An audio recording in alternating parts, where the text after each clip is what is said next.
नमस्कार, जय हिंद, जय भारत। एमकेडी न्यूज चैनल में आप सभी मित्रों का स्वागत है। आप हमारे चैनल पर नए हो तो चैनल को सब्सक्राइब जरूर कीजिए। और हम आज लोकसभा चुनाव को लेकर सबसे ओपिनियन पोल सामने लेकर आ चुके हैं। लोकसभा चुनाव अगर पूरे देश के अंदर आज हुए तो अगली सरकार किस पार्टी की बनेगी उसको लेकर कुल 544 सीटों पर 6 वोटर टीम ने जिस प्रकार से अपने ओपिनियन पोल के आंकड़े जारी किए हैं वो बड़े ही चौंकाने वाले नजर आ रहे हैं। इस बार लोकसभा चुनाव हुए तो कुल 547 सीटों पर किस पार्टी की एक तरफा सरकार बनती हुई नजर आएगी। और दोस्तों 272 सीटों का बहुमत चाहिए। और 2009 के अंदर बीजेपी पार्टी को 116 सीटें मिली थी और कांग्रेस पार्टी को 206 सीटें मिली थी। और 2014 के अंदर बीजेपी पार्टी को 282 सीटें मिली थी और कांग्रेस को 44 सीटें मिली थी। 2019 के अंदर बीजेपी पार्टी को 303 सीटें मिली थी और कांग्रेस पार्टी को 52 सीटें मिली थी। लेकिन इस बार विपक्ष नीतीश कुमार और अखिलेश यादव और ममता बनर्जी, मल्लिनाथ गुर्जर और अखेड़ यादव, राहुल गांधी जी ऐसे कई बड़े दिग्गज नेता यह दावा करते नजर आ रहे हैं कि इस बार विपक्ष को एकजुट करने के कामयाब रहेंगे और इस बार बीजेपी पार्टी को चुनाव के अंदर बड़ा ही झटका देंगे। जैसे 2014 के अंदर 2019 के अंदर बीजेपी पार्टी ने कांग्रेस को मार दी थी, लेकिन इस बार भी पूरे तौर पर पीएम मोदी तैयार कर रहे हैं कि इस बार भी हम अपना झटका विपक्ष पार्टी को देंगे और इस कांग्रेस को एक तरफ करने की लेकर पूरी कोशिश की जा रही है। इस क्या इन वादों को निभा पाएंगे, कितना खरा उतर पाएंगे क्या मेरे भाइयों? कांग्रेस में कितने दिग्गज नेता सामने आ रहे हैं मेरे भाइयों, देखते रहिए चैनल पर। अभी तक आपने चैनल को लाइक और सब्सक्राइब नहीं किया तो जरूर कर लीजिए। हम आंकड़ों की तरफ ले सकते हैं, आपको बताते हैं कि इस बार किस पार्टी की सरकार बनने वाली है। चुनाव से पहले सी वोटर टीम ने इसमें ओपिनियन पोल के जारी कर दिया है। ओपिनियन पोल के 20 आप रखने वाले दोस्तों, आप इस चैनल पर जो भी आपको कुछ नया लगे तो आप जरूर बताइए। हम बात करने वाले हैं कर्नाटक विधानसभा की। बीजेपी की बात करें तो 8 पर है, कांग्रेस 15 पर है, लेकिन जेडीपी की बात करें 5 पर है, बीएसपी की बात करें 0 पर, अन्य पार्टियां भी 0 पर नजर आती हुई दिखाई दे रही है मेरे भाइयों। हम कर्नाटक से आगे बात करने वाले हैं। कश्मीर की बात करते हैं तो बीजेपी 1 पर नजर आ रही है, कांग्रेस 3 पर नजर आ रही है, लेकिन पीडीपी की बात करें तो 2 पर नजर आ रही है, एनसी की बात करें तो 0 पर नजर आ रही है, अन्य पार्टियों की बात करें तो भी 0 पर नजर आती हुई दिखाई दे रही है मेरे भाइयों।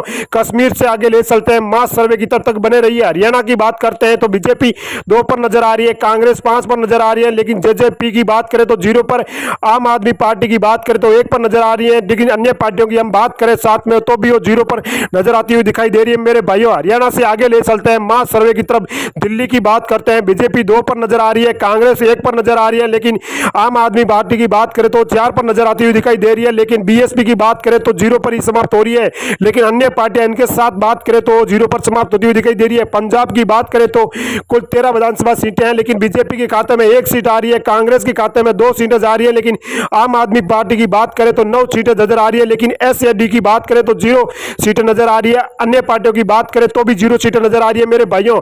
मेघालय की बात करते हैं, कुल विधानसभा 29 सीटें हैं, लेकिन बीजेपी 12 पर है, कांग्रेस 15 पर है, एसपी की बात करते हैं तो 0 पर नजर आ रही है, लेकिन बीएसपी की बात करते हैं तो 2 पर नजर आ रही है, अन्य पार्टियों की बात करते हैं तो भी वो 0 पर नजर आती हुई दिखाई दे रही है मेरे भाइयों। आगे बात करते हैं झारखंड की बात करते हैं, कुल 19 विधानसभा सीटें हैं, बीजेपी 6 पर नजर आ रही है, कांग्रेस 8 पर नजर आ रही है, लेकिन जेजेएम की बात करते हैं तो 5 पर नजर आ रही है, लेकिन आरजेडी की बात करें तो 0 पर नजर आ रही है, अन्य पार्टियों के साथ में बात की जाए तो भी वो 0 पर समाप्त हो रही है दिखाई दे रही है। आंध्र प्रदेश की बात करते हैं तो कुल 25 विधानसभा सीटें हैं, लेकिन बीजेपी 8 पर नजर आ रही है, कांग्रेस 4 पर नजर आ रही है, लेकिन वाईआरएस की बात करें तो 10 पर नजर आ रही है, टीडीपी की बात करें तो 3 पर नजर आ रही है, इसके साथ अन्य पार्टियों की हम बात करें तो भी वो 0 पर समाप्त होती हुई दिखाई दे रही है मेरे भाइयों। उड़ीसा की बात करते हैं तो बीजेपी 6 पर नजर आ रही है, कांग्रेस की बात करते हैं तो 9 पर नजर आ रही है, लेकिन बीडीसी की बात करते हैं 6 पर नजर आ रही है, एनसी की बात करें तो 0 पर नजर आ रही है, अन्य पार्टियों की हम बात करते हैं तो भी वो 0 पर नजर आती हुई दिखाई दे रही है मेरे भाइयों। उड़ीसा में 21 विधानसभा सीटें थी, लेकिन तमिलनाडु की बात करते हैं तो 39 विधानसभा सीटें हैं, लेकिन बीजेपी 4 पर नजर आ रही है, कांग्रेस 5 पर नजर आ रही है, लेकिन डीएमपी की बात करें तो 15 पर नजर आ रही है, लेकिन एलपी की बात करें तो 15 पर नजर आ रही है, अन्य पार्टियों की बात करें तो भी वो 0 पर समाप्त होती हुई दिखाई दे रही है मेरे भाइयों। हम बिहार जिले की बात करते हैं तो कुल 40 विधानसभा सीटें हैं, लेकिन बीजेपी की बात करते हैं तो 12 पर नजर आ रही है, कांग्रेस 5 पर नजर आ रही है, लेकिन आरजेडी की बात करें तो 15 पर नजर आ रही है, लेकिन जेडीयू की बात करें तो 8 पर नजर आ रही है, लेकिन अन्य पार्टियों की हम बात करें तो वो 0 पर ही समाप्त होती हुई दिखाई दे रही है मेरे भाइयों। हम राजस्थान की बात करें, कुल 25 विधानसभा सीटें हैं, लेकिन बीजेपी के खाते में 10 सीटें जा रही है, कांग्रेस के खाते में 14 सीटें जा रही है, लेकिन आरएलपी के खाते में 1 सीट नजर आ रही है, लेकिन आम आदमी बात करें तो जीरो पर ही समाप्त हो रही है, उसके साथ अन्य पार्टियां भी जीरो पर ही समाप्त हो रही है। मेरे भाइयों, हम बात करते हैं उत्तर प्रदेश की, लेकिन कुल 25 विधानसभा सीटें हैं। बीजेपी के खाते में 32 जा रही है, कांग्रेस के खाते में 14 जा रही है, लेकिन एसपी की बात करें तो 27 जा रही है, लेकिन बीएसपी की बात करें तो 2 जा रही है, लेकिन अन्य पार्टियों की बात करें तो 5 सीटें जाती हुई नजर आ रही है। मेरे भाइयों, उत्तर प्रदेश से आगे बात करते हैं उत्तराखंड की। कुल 5 विधानसभा सीटें हैं, लेकिन बीजेपी के खाते में 3 आ रही है, कांग्रेस के खाते में 2 आ रही है, लेकिन बीएसपी की बात करें तो 0 आ रही है, लेकिन आम आदमी बात भी करें तो 0 आ रही है, लेकिन अन्य पार्टियों की बात करें तो भी 0 आ रही है। मेरे भाइयों, उत्तराखंड से आगे ले चलते हैं मास सर्वे की तरफ, तब तक आप चैनल पर बने रहिए। पश्चिम बंगाल की बात करें, कुल 42 विधानसभा सीटें हैं, बीजेपी 17 पर नजर आ रही है, लेकिन कांग्रेस 0 पर नजर आ रही है। टीएमसी की बात करें तो 25 पर नजर आ रही है, लेकिन सीएल की बात करें तो 0 पर नजर आ रही है। अन्य पार्टियों की बात करें तो भी 0 पर नजर आती हुई दिखाई दे रही है। लेकिन आंध्र प्रदेश की बात करें, कुल 2 विधानसभा सीटें हैं, लेकिन बीजेपी 1 पर नजर आ रही है, कांग्रेस 1 पर नजर आ रही है। एसपी की बात करें तो 0 पर नजर आ रही है, लेकिन बीएसपी की बात करें तो भी 0 पर नजर आ रही है। अन्य पार्टियों की साथ में बात की जाए तो भी 0 पर नजर आती हुई दिखाई दे रही है। मेरे भाइयों, आगे बात करते हैं मेघालय की। बात करते हैं, कुल 2 विधानसभा सीटें हैं, लेकिन बीजेपी 1 पर नजर आ रही है, कांग्रेस 1 पर नजर आ रही है, लेकिन एसपी की बात कर रहे हैं तो 0 पर नजर आ रही है, लेकिन बीएसपी की बात करें तो भी 0 पर नजर आ रही है, लेकिन अन्य पार्टियों की हम साथ में बात करें तो वो 0 पर समाप्त होती हुई दिखाई दे रही है। मेरे भाइयों,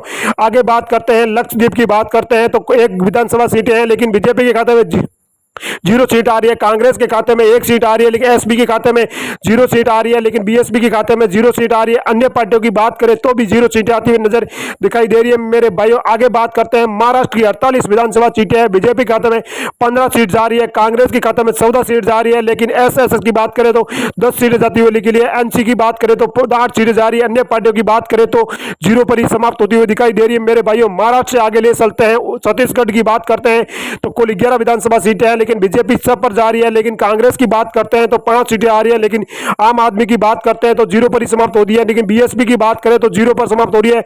अन्य पार्टियों के साथ में बात की जाए तो भी 0 पर समाप्त होती दिखाई दे रही है। मेरे भाइयों, तेलंगाना की बात करते हैं, विधानसभा 17 विधानसभा सीटें हैं, लेकिन बीजेपी 3 पर नजर आ रही है, कांग्रेस 5 पर नजर आ रही है, लेकिन टीआरपी की बात करें तो 7 पर नजर आ रही है, लेकिन एएल की बात करें तो 2 पर नजर आ रही है। अन्य पार्टियों की बात करें तो 0 पर ही समाप्त होती हुई दिखाई दे रही है। मेरे भाइयों, केरल जिले की बात करते हैं, कुल 20 विधानसभा सीटें हैं, लेकिन बीजेपी 1 पर नजर आ रही है, कांग्रेस 10 पर नजर आ रही है, लेकिन डीएलपी की बात करें तो 9 पर नजर आ रही है, लेकिन यूपी की बात करें तो 0 पर नजर आ रही है। अन्य पार्टियों की बात करें तो भी 0 पर समाप्त होती हुई दिखाई दे रही है। केरल से आगे ले चलते हैं मास सर्वे की तरह। असम की बात करें, कुल 14 विधानसभा सीटें हैं, लेकिन बीजेपी 7 पर नजर आ रही है, कांग्रेस 7 पर नजर आ रही है, लेकिन एएलयू की बात करें तो 3 पर नजर आ रही है, लेकिन अन्य पार्टियों की बात करें तो 0 पर ही समाप्त होती हुई दिखाई दे रही है।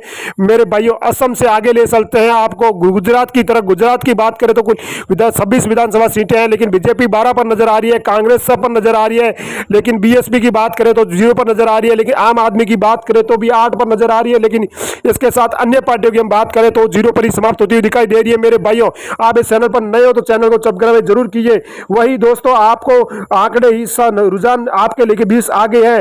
लोकसभा चुनाव से पहले 2023 को जो जिस प्रकार एक प्रकार की यूपीए प्रकार की बैठक हुई, इसमें एक सवाल है कि यूपीए पार्टी जिस प्रकार भारत जोड़ो यात्रा को लेकर एक बुलाई गई बैठक के आंकड़े परिवर्तन हुए नजर आ रहे हैं, इस प्रकार वही क्या अब की बार पीएम मोदी परेशानी खड़ा कर सकते हैं, या इस बार लोकसभा में अगली सरकार किस पार्टी की बनेगी? कमेंट बॉक्स में जाकर मेरे दोस्तों आप भी जरूर बताना, और किस पार्टी की सरकार बनती हुई नजर आ रही है। आपको लगे कि आपका बड़ा भाई आगे बढ़े तो आप एक बार एक चैनल को सब्सक्राइब तो जरूर कीजिए मेरे भाइयों। और हम आज इस प्रकार आपको हर पल आपके वीडियो को सामने लेते आएंगे। लेकिन पीएम मोदी लगातार बड़े बड़े वादे करते नजर आ रहे हैं। इस बार क्या यूपीए पार्टी जो भी नीतीश कुमार, अखिलेश यादव जैसे राहुल गांधी, ममता बनर्जी, उमेश यादव ठाकरे और कई बड़े नेता वादे करते हुए नजर आ रहे हैं कि ये पार्टी हमारी बनने वाली है, क्या इसका मोदी जी इनका सुपड़ा साफ करने वाले हैं, या इस प्रकार ये दोनों पार्टियां एक तरफ टक्कर की जीत बताने वाली है? मेरे भाइयों, जरूर इससे कांग्रेस और भारत जोड़ो यात्रा में कांग्रेस पार्टी को जनता को अपने तरफ एक करने को लेकर कोशिश की जा रही है, लेकिन इस वादों को निभाने में कितना खतरा उतरते हैं? इस बार कांग्रेस को कितने प्रतिशत बहुमत मिलने वाला है और बीजेपी पार्टी को कितने प्रतिशत बहुमत मिलने वाला है? सी वोटर ने महा ओपिनियन पोल के मुताबिक महा ओपिनियन पोल जारी कर दिया है। इस बीच मेरे दोस्तों, आप भी इस चैनल पर बने रहिए और इस चैनल पर ही जरूर बताइए कि इस पार्टी को कितने प्रतिशत बहुमत मिलने वाला है और इस बार कौन सी पार्टी की सरकार बनती हुई नजर आ रही है मेरे भाइयों। आप भी इस लोकसभा चुनाव को लेकर कुछ भी अपने कमेंट बॉक्स में जाकर जरूर सूचना बता सकते हैं और हमें जल्द ही आप सूचना देकर हम आपके सर्वे को लेकर वापस इसी वीडियो के अंदर वापस आ सकते हैं मेरे भाइयों। आप भी अपना मत देकर इन पर पार्टियों के दोनों तरफा कौन सी जीत की पार्टी नज़र आ रही है, आप भी अपना मत जरूर दें और इस कमेंट बॉक्स में जाकर अपना राय जरूर देना मेरे भाइयों। क्या इस बार भी पार्टियों को बड़ा झटका मिलने वाला है? क्या बीजेपी इन दोनों पार्टियों पर भारी पड़ने वाली है या कांग्रेस पार्टी इन दोनों को झटका देने वाली है मेरे भाइयों? आप भी इस चैनल पर अपनी राय जरूर देना और कमेंट बॉक्स में जाकर हमें जरूर बताना। और मेरे भाइयों थैंक यू और धन्यवाद। राम राम, सभी मित्रों को प्रेम।